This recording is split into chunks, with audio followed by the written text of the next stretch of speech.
Good morning dear students.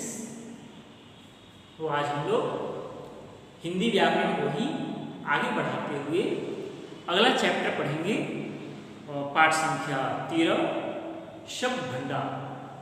ठीक है, जिससे कि हम लोग इंग्लिश में वोकैबुलरी भी कहते हैं।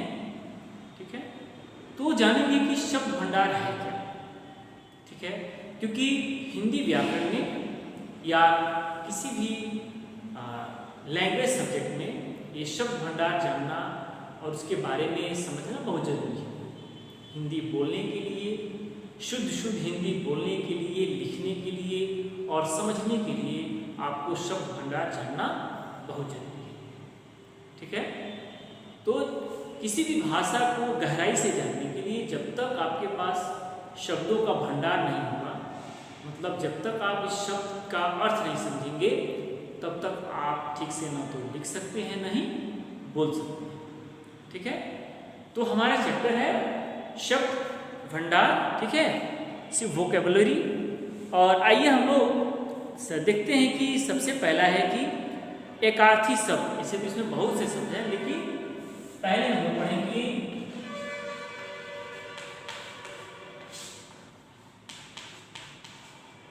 एकार्थी शब्द क्या है ना। तो एकार्थी, अगर इसको हम लोग इसका शाब्दिक अर्थ देखें तो होगा कि एक अर्थ प्रकट करने वाले, है ना। एकार्थी यानी एक अर्थ प्रकट करने वाले, ऐसे शब्द जिनका अर्थ लगभग समान होता है ना। ऐसा शब्द जिनका अर्थ जो है लगभग समान होता है, फिर भी थोड़ा सा उसमें अंतर होता है, तो उसे हम लोग कहते हैं एकार्थी शब्द ना। मतलब बहुत से ऐसे शब्द होते हैं जो सुनने में लगता है कि उसका मीनिंग तो एक ही है, अर्थ एक है, लेकिन दोनों में अंतर होता है। दोनों में क्या होता है? अंतर होता है। अब जैसे मान लीजिए कि निर्धन और कंगाल, ठीक है, शब्द है निर्धन और कंगाल।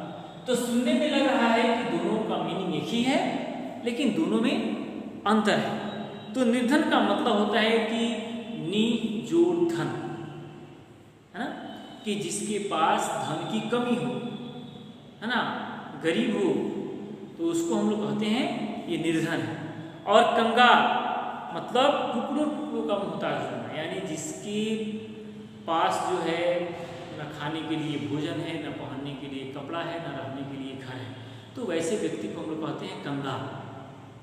ठीक है, तो यही है। और भी बहुत सारे जैसे मान लीजिए कि अपराध और पाप, है ना, जैसे अपराध और पाप। तो अपराध का मतलब होता है कि जो कानूनी तौर पे गलत हो, ठीक है, कि जो कानून तब से क्या किया हुआ, गलत किया हो। और पाप का मतलब होता है कि धर्म के विरुद्ध, जो कि यह धर्म के विरुद्ध है, गलत है, ऐसा नहीं होना चाहिए, नहीं है। अपराध सुनने में लग रहा है क्या है कि एक ही जैसा है, लेकिन दोनों में क्या है, अंतर है। इसे एक और मैं उदाहरण लेता हूं, बालक और बेटा। बालक और बेटा लग रहा है कि एक ही जैसा है, मीनिंग एक है, लेकिन दोनों में बहुत अंतर है।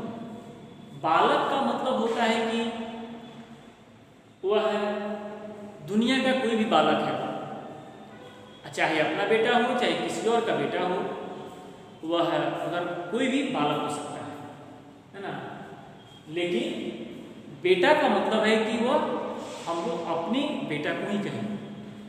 ठीक है, तो अपने बेटा को ही हम लोग कह सकते हैं बेटा, यही अंतर है। तो ठीक है, तो एकार्थी यानी वे शब्द, ऐसे शब्द जिनका अर्थ लगभग एक समान होता है, लेकिन फिर भी दोनों में क्या होता है, अंतर होता है, तो उसे हम लोग कहते हैं एकार्थी शब्द। अब आइए देखते हैं कि अनेकार्थी शब्द। ये तो हो गया एकार्थी शब्द, अब है अनेकार्थी।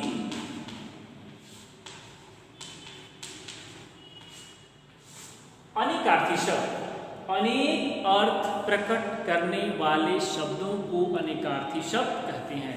परिभाषा रटने की जरूरत नहीं है, इसके आपको शब्द में ही इसकी परिभाषा छिपी हुई है ना। अनेकार्थी, अनेक अर्थ प्रकट करने वाले। तो थोड़ा सा इसको सजा करके बोलेंगे कि वैसे शब्द जो अनेक अर्थ प्रकट करते हैं उसे अनेकार्थी शब्द कहते हैं। जैसे कि मान लीजिए कि आराम है ना, तो आराम एक शब्द है, तो उसका मीन हो जाएगा शांति, विश्राम, उद्यान, है ना। अब देखिए अर्थ, अर्थ जो है, अर्थ का मतलब रुपया पैसा से भी लगाया जाता है, ठीक है। तो धन, धन से लगाया जाता है, मतलब से लगाया जाता है, ठीक है। और प्रयोजन, ठीक है,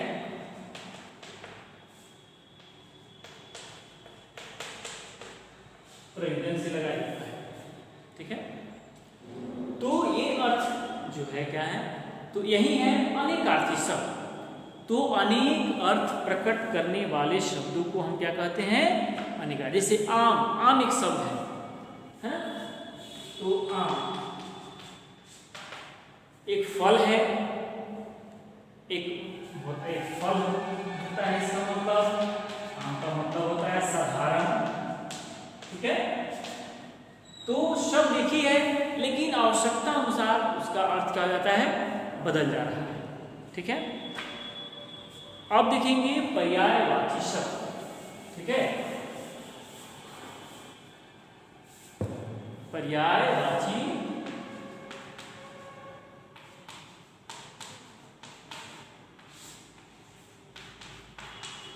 ये क्या है, तो पर्यायवाची शब्द का अर्थ है कि समान अर्थ देने वाला।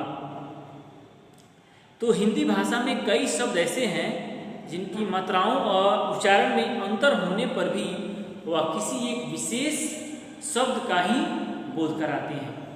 तो ऐसे शब्दों को हम क्या कहते हैं, पर्यायवाची शब्द कहते हैं। जैसे कि मान लीजिए कि यहाँ पे कि अंधकार है, क्या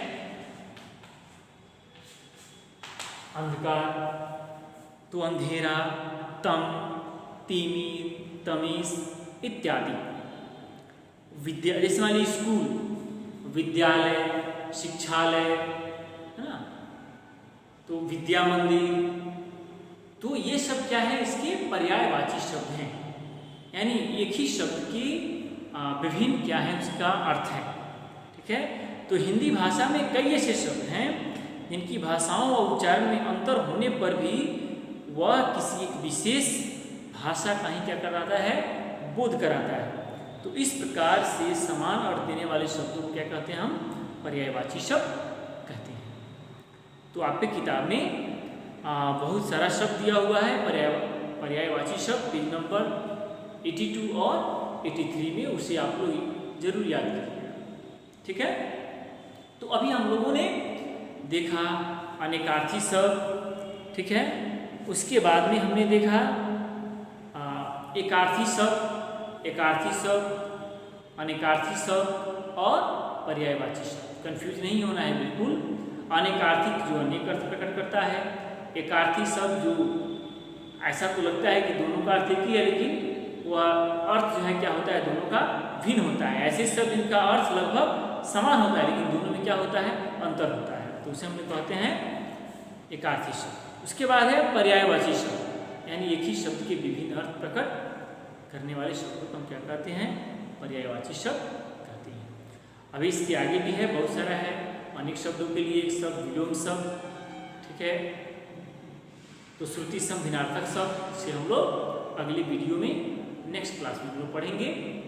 आप इसका रीडिंग, चैप्टर का रीडिंग जरूर कीजिएगा, क्योंकि इसका पढ़ना बहुत जरूरी है ना। इसका पर्यायवाची शब्द है या अनेकार्थी शब्द है, इसको जब तक आप नहीं इसको सेल्फ स्टडी करेंगे तब तक यह ज्ञान स्थायी नहीं होगा। तो आपका होमवर्क है, आप इसको स्टडी कीजिएगा, आप गहन अध्ययन कीजिएगा।